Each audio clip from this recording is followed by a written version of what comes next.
ஹாய்ங்க, அனைவருக்கும் வணக்கம். Welcome to Atharva education centre. Hope all of you doing good.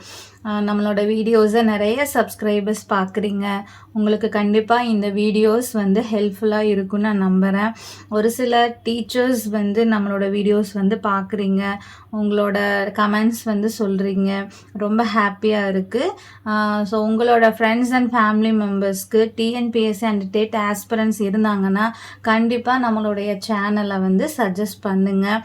Subscribe பண்ணி கீழே இருக்கிற பெல் பட்டனை கிளிக் பண்ணி அடுத்தடுத்த வீடியோஸ் நீங்கள் பார்த்து கண்டிப்பாக யூஸ்ஃபுல்லாக இருக்குன்னு நான் நம்புகிறேன். ஓகே, வீடியோக்குள்ளே போகலாங்களா? இன்றைக்கு பார்த்தோம் அப்படின்னா 6ஆம் வகுப்பு தமிழ். ஸோ சீக்கிரமாக நம்ம முடிக்கணும். We don't have time. அதாவது டைம் இருக்குது, பட் வி ஆர் யூட்டிலைசிங் அப்படின்னா it may be an question mark இல்லைங்களா?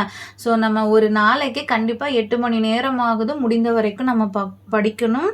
புத்தகத்தை அட்டை டு அட்டை கம்ப்ளீட் பண்ணினா மட்டும்தான் நம்ம கூடவே பார்த்திங்கன்னா டெஸ்ட் பேட்சஸ் அதிகமாக நம்ம போடணும். கண்டிப்பாக நம்மளுக்கு அரசு பணி அப்படிங்கிறது கனவல்ல, நிஜம். எப்போ ஆகும் அப்படின்னா கடின உழைப்பு இருந்தால் மட்டுமே அது சாத்தியம். சரிங்களா?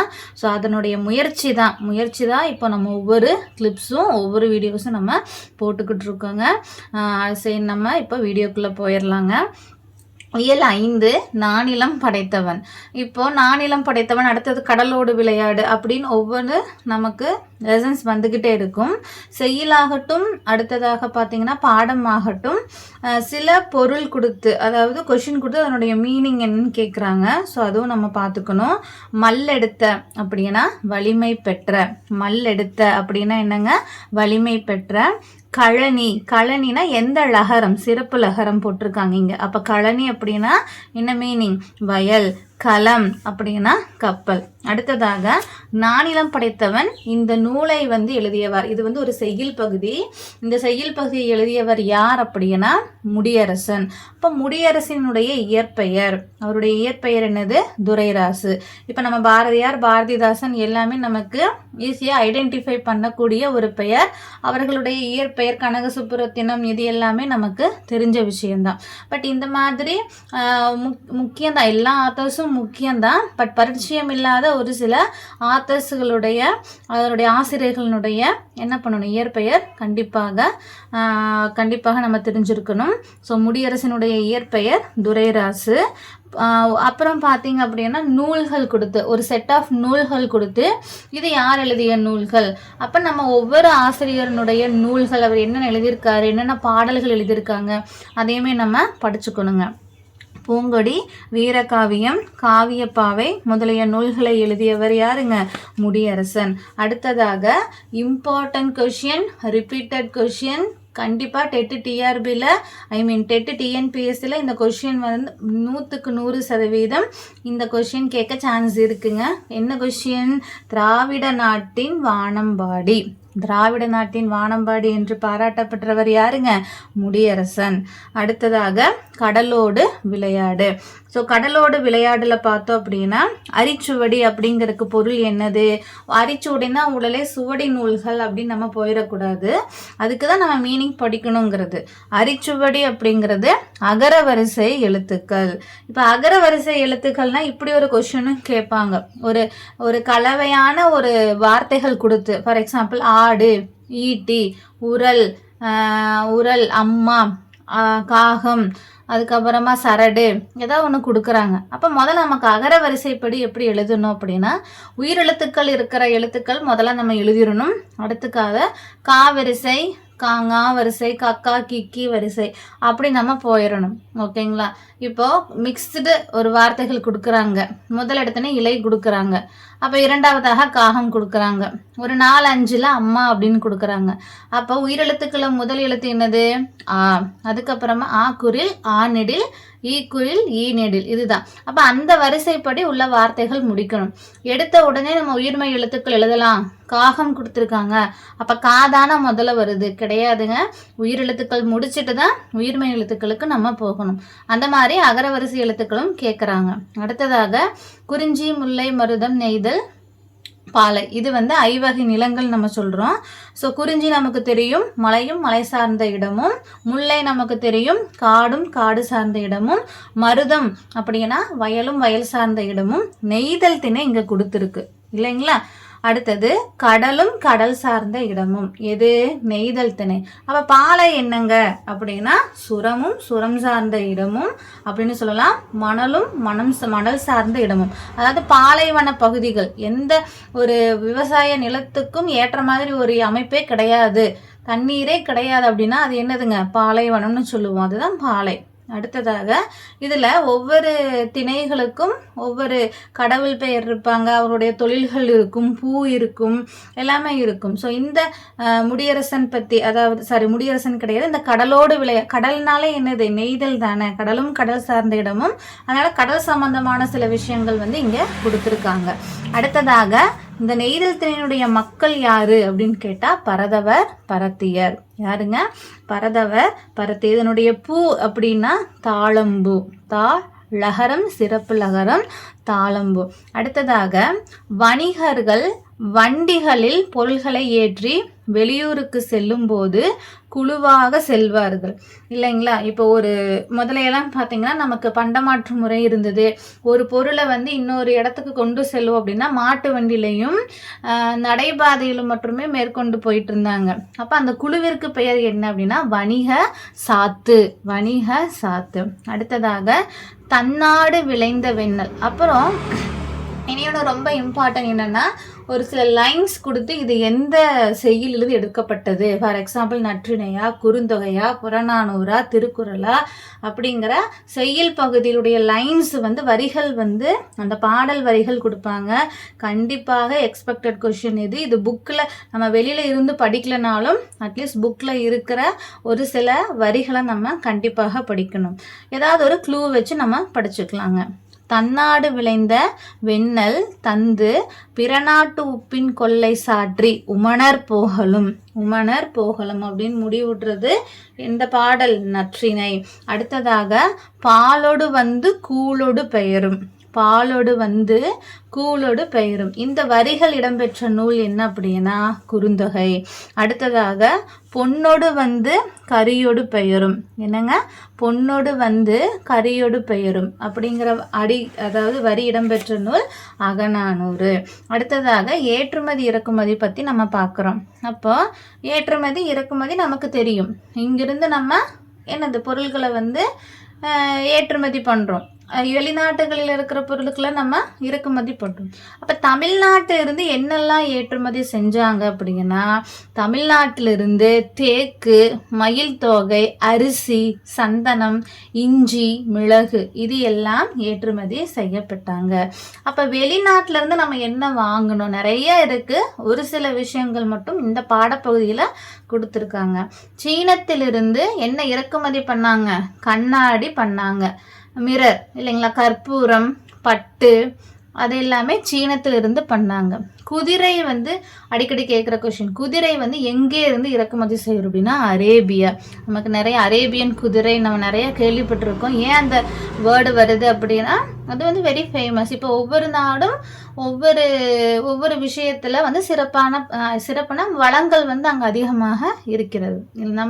நம்ம நாட்டுக்குள்ளேயே இப்போ தஞ்சாவூர் அப்படின்னா நெல் வளம் மிகுந்த பகுதி. இப்போ ஆந்திரா அந்த பக்கமெல்லாம் போனோம் அப்படின்னா அதுவும் ஏதாவது ஒரு எக்ஸ்பர்ட், அதாவது ஏதாவது ஒரு சிறப்பு வந்து அங்கே இருக்கும்.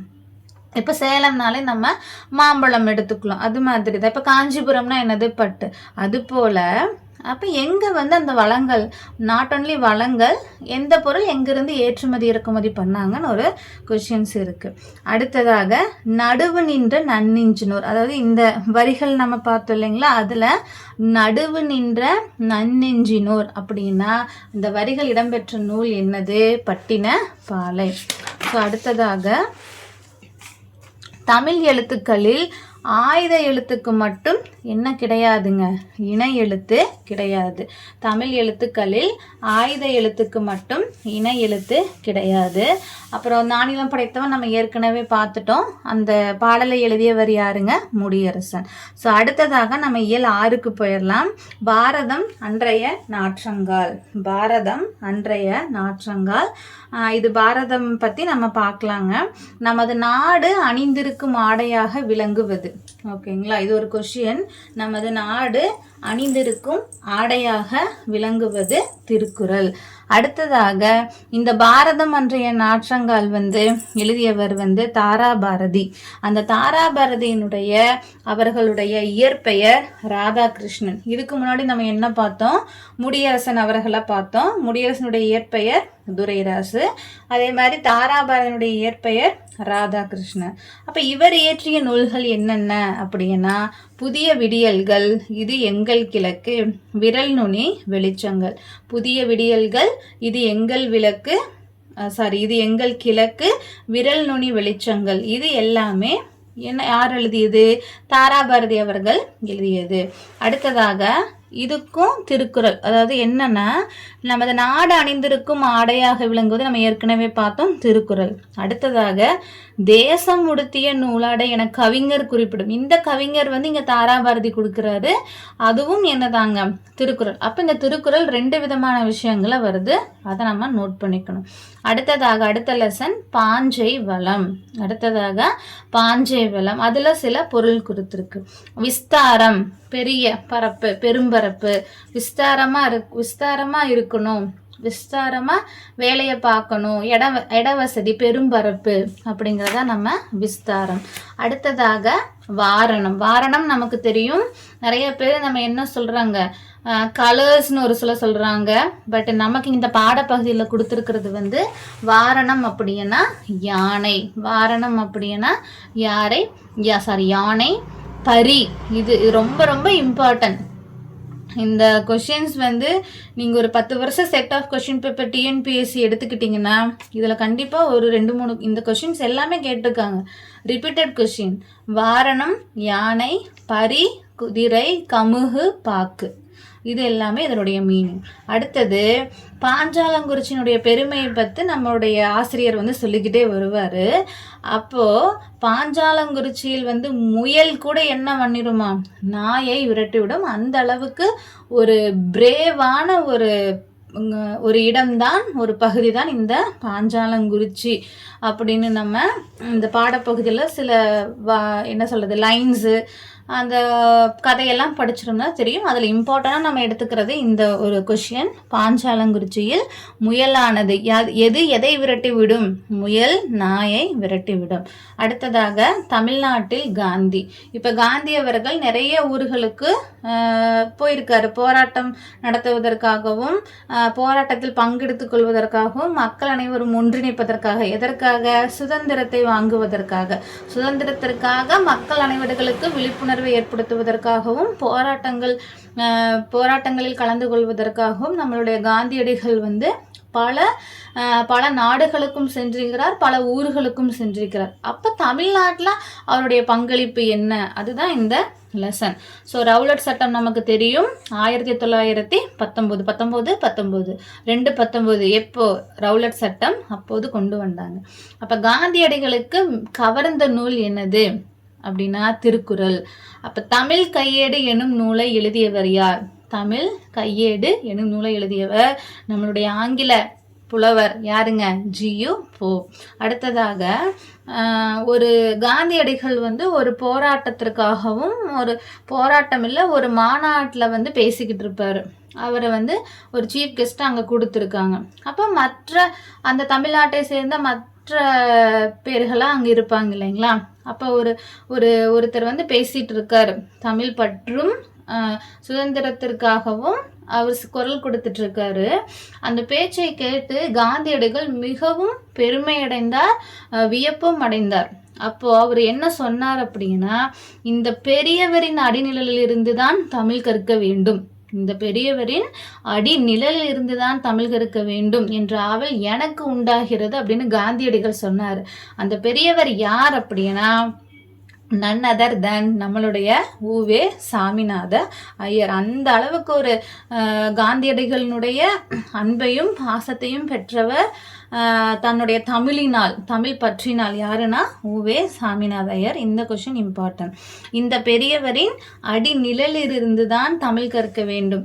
இது யாரை பார்த்து கூறினார்? காந்தியடிகள் ஊவே சாமிநாத ஐயரை பற்றி பார்த்து கூறினார். அடுத்ததாக அதே மாதிரி காந்தியடிகள் வந்து ஒவ்வொரு இடத்துக்கா போகும்போது ஒரு ட்ரெயினில் போயிருக்காருங்க. ஒரு ட்ரெயினில் போகும்போது அப்போல்லாம் காந்தியடிகள் வந்து உடை வந்து நல்லா, அவர் வந்து வழக்கறிஞராச்சு இல்லைங்களா, ஸோ நல்லாவே ஒரு பெரிய வீட்டு ஆள் தான், ஓகேங்களா. அவர் பெரிய வீட்டு ஆளுங்கும்போது உடையானது நல்லா மிடுக்கான உடை தான் அவர் வந்து அணிஞ்சிருப்பார்.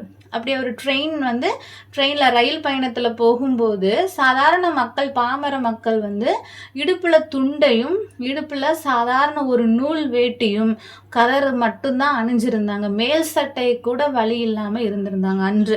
அதை பார்த்த காந்தியடிகள் தனக்கே வந்து என்ன பண்ணிக்கிட்டாரு, ஒரு சபதம் எடுத்துக்கிட்டாரு.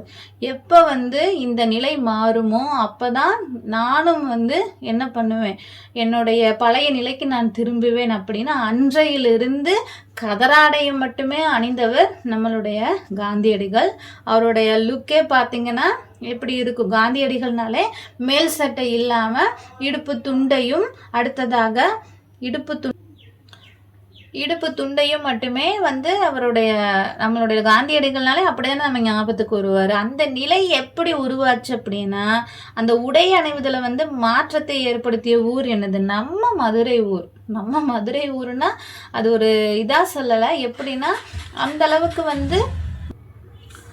அளவுக்கு மக்கள் வந்து மிகவும் வந்து எளிமையாக இருந்தார்கள், ஓகேங்களா. அடுத்ததாக ஸோ இதுலேருந்து என்ன கொஸ்டின் கேட்கலாம் அப்படின்னா, காந்தியடிகளிடம் உடை அணிவதில் மாற்றத்தை ஏற்படுத்திய ஊர் வந்து நம்மளுடைய மதுரை மாநகரம். அடுத்ததாக வேலுநாச்சியார் பற்றி பார்க்கலாங்க. ஸோ வேலுநாச்சியார் பர்சனலாக எனக்கு ரொம்ப மிகவும் பிடித்த ஒரு வீராங்கனைனே நம்ம சொல்லலாம். இதுக்கு முன்னாடி நம்ம ஜான்சி ராணியை பார்த்துருப்போம். ஜான்சி ராணிக்கு முன்பே வந்து ஆங்கிலேயரை எதிர்த்து வீரப்போர் புரிந்தவர் நம்முடைய வேலுநாச்சியார். இவர் வந்து ராமநாதபுரத்தை ஆட்சி செய்த செல்லமுத்து மன்னரின் ஒரே மகள் வேலுநாச்சியார். அப்போது செல்லமுத்து மன்னரின் ஒரே மகள் யார் அப்படின்னு கேட்டால் வேலுநாச்சியார். வேலுநாச்சியார் வந்து யாருடைய மகள் அப்படின்னு கேட்டால் ராமநாதபுரத்தை ஆட்சி செய்த செல்லமுத்து மன்னர். அப்போ அவருடைய கணவர் யார் அப்படின்னா சிவகங்கை மன்னர் முத்துவடுகநாதர். இது மேக்ஸிமம் எல்லாத்துக்கும் தெரிஞ்சிருக்கும், but you have to recall. அடுத்ததாக ஆண்கள் படைப்பிரிவினருக்கு இது வந்து ஒரு லெசன். இதில் பார்த்தோம் அப்படின்னா சிவகங்கை வந்து நம்ம ஆக்சுவலாக வந்து நம்மளுடைய நாட்டிற்கு வணிக வியூகத்திற்காக, வாணிகம் செய்வதற்காக ஆங்கிலேயர்கள் புறப்பட்டு நம்மளுடைய நாட்டிற்கு நுழைந்தார்கள். அப்போ இங்கே இருக்கிற வளங்களை பார்த்து ரொம்ப ஆச்சரியமடைந்து கொஞ்சம் கொஞ்சமாக அவங்களோட பிரிட்டிஷ் கவர்மெண்ட்டுக்கு வந்து ஆங்கிலேயர்களுடைய பாதத்திற்கு நம்மளை வந்து படி அமர்த்த வச்சாங்க, ஓகேங்களா. அது வந்து நம்மளுடைய சுதந்திரத்தை பற்றி நமக்கு எல்லாத்துக்கும் தெரியும். எப்படி நம்ம வாங்கணும், அவங்க எப்படி உள்ள நுழைஞ்சாங்க, இது எல்லாமே நமக்கு தெரிஞ்ச பரிச்சயமான ஒரு விஷயம். இருந்த போதிலும் அப்போ வந்து சிவகங்கை வந்து சிவகங்கை மன்னர் யாரு? முத்துவடுகநாதர். அவருக்கும் ஆங்கிலேயருக்கும் இடையே போர் வரும்போது அந்த போரில் வந்து யார் இறந்துடுறாரு அப்படின்னா நம்மளுடைய முத்துவடுகநாதர் இறந்துடுறாரு. அந்த சிவகங்கை பகுதி முக்கியமாக காளையார் கோவில், ஓகேங்களா, அந்த பகுதி வந்து எங்கே போயிடும் அப்படின்னா யாருடைய கைக்கு போயிடுதுன்னா ஆங்கிலேயர்களுடைய கைக்கு போயிடுது. அப்போது இவள் பெண் தானே, கணவரே போயிட்டாரு, இந்த பெண்ணால் என்ன பண்ண முடியும்னு ரொம்ப ஒரு அசால்ட்டாக என்ன சொல்கிறது, என்ன பண்ணிடுவாங்க, நம்மளுக்கு தான் இனி எல்லாமே அப்படிங்கிற மாதிரி ஒரு தெனாவெட்டோட ஆங்கிலேயர்கள் வந்து அவங்களுடைய விஷயத்தையெல்லாம் அடுத்தடுத்து பார்த்து கொண்டு இருந்தாங்க. பட் அன்றைக்கு உறுதி பூண்டார். யார் உறுதி பூண்டாங்க அப்படின்னா நம்முடைய வேலுநாச்சியார். வேலுநாச்சியருக்கு முக்கியமான ஹைதர் அலி, நம்முடைய மைசூர் ஹைதர் அலி அவர்களும் பெரிய அதாவது மருது சகோதரர்கள், பெரிய மருது, சின்ன மருது, உடையாள் அவர்கள் அவருக்கு வந்து நடுகள் நாட்டினாங்க. அதுக்கப்புறமா பார்த்தீங்க அப்படின்னா குயிலி அவங்க தான் வந்து அந்த தனக்குத்தானே வந்து தீ வைத்து கொண்டு அந்த ஆங்கிலேயர்களுடைய படைப்பிரிவுகள் உள்ள விழுந்து அந்த ஆயுதப்படைகள் அல்லது ஆயுதப்படைகள் அனைத்தையும் என்ன சொல்கிறது, ஆயுதப்படைகள் அனைத்தையும் அழித்தவர் யார்? குயிலி. இப்போ வேலுநாச்சியார் மட்டும் இல்லாமல் இவர்களுடைய சேர்ந்து அனைவரும் ஒற்றுமையாக செயல்பட்டதினால தான் கொஞ்ச நாளுக்கு அப்புறமா அந்த சிவகங்கை மீண்டும் அந்த காளையார் கோயில் சிவகங்கை அந்த பகுதி முழுவதும் யாருடைய கட்டுப்பாட்டுக்குள் வந்தது? நம்முடைய வேலுநாச்சியார் அவர்களுடைய கட்டுப்பாட்டுக்குள் திரும்பவும் வந்தது. இது ஒரு பெண்ணால் சாத்தியம்னா எஸ் சாத்தியம், பெண்ணால் தான் இது சாத்தியமானது. ஸோ அடுத்தது இது எல்லாமே ஒரு குட்டி ஸ்டோரி. அதில் ஆண்கள் படைப்பிரிவினருக்கு மருது சகோதரர்களும் பெண்கள் படைப்பிரிவினருக்கு குயிலியும் தலைமை ஏற்றனர். அடுத்ததாக வேலுநாச்சியாரால் நடுகள் நடப்பட்ட பெண். அப்போ ஆங்கிலேயர்களால் பாதிக்கப்பட்டு ஒரு பெண் உயிரிழப்பாங்க. யாருக்கு சப்போர்ட் பண்ணதுனால? நம்மளுடைய வேலுநாச்சியார் அவர்களுக்கு சப்போர்ட் பண்ணதுனால ஆங்கிலேயர்களால் கொல்லப்பட்ட ஒரு பெண் தான் நம்மளுடைய உடையாளுக்கு நடுகள் நட்டினாங்க. ஸோ அந்த உடையாளுங்கிற நேம் இம்பார்ட்டன்ட். அடுத்ததாக இவர் வேலுநாச்சியனுடைய காலம் இது ரொம்ப முக்கியம். 1730 1796 வரை. அப்போது வேலுநாச்சியார் சிவகங்கை மீட்ட ஆண்டு என்ன அப்படின்னா 1780ங்க. அடுத்தது ஜான்சி ராணிக்கு முன்பே ஆங்கிலேயரை எதிர்த்து வீரப்போர் புரிந்தவர் நம்ம ஏற்கனவே சொல்லியிருந்தோம், அம்மையார் வேலுநாச்சியார். அடுத்ததாக சுட்டு எழுத்துக்கள், இலக்கணத்துக்கு வந்தாச்சு. சுட்டு எழுத்துக்கள் நமக்கு தெரியும். சுட்டு எழுத்துக்கள்னா ஒரு என்ன சொல்கிறது, சுட்டு அப்படின்னா குறிப்பிடு, பர்டிகுலரைஸ் பண்ணுறது, குறிப்பிட்டு சொல்கிறது தான் சுட்டெழுத்து. அது எத்தனை? 3 ஆ இ உ, இது எல்லாமே குறில். ஆ இ உ. அடுத்தது வினா எழுத்துக்கள் மொத்தம் 5. இது கண்டிப்பாக நம்ம ஞாபகம் வச்சுக்கணும். ஏ யா ஆ ஓ ஏ, இது எல்லாமே நெடில். அப்போ இந்த புக் பேக்குக்கு பின்னாடியும் ஒரு பேராகிராஃப் கொடுத்துருப்பாங்க. அதில் ஒரு பாயிண்ட் வந்தது, சுதேசி நாவாய் சங்கம் என்ற கப்பல் நிறுவனத்தை யார் எப்போது தொடங்கினார் அப்படின்னா, சுதேசி நாவாய் சங்கம்னாலே யாருங்க? நம்மளுடைய வ.உ. சிதம்பரனார். எந்த ஆண்டு? 1906 அக்டோபர் 16 யார் தொடங்கினார்? வ.உ. சிதம்பரனார். ஓகே, ஸோ இதோட நம்மளுடைய இயல் 6 முடிந்து விட்டது. ஸோ அடுத்தடுத்து நம்மளுடைய வீடியோஸ் நமக்கு அப்லோட் ஆகும்.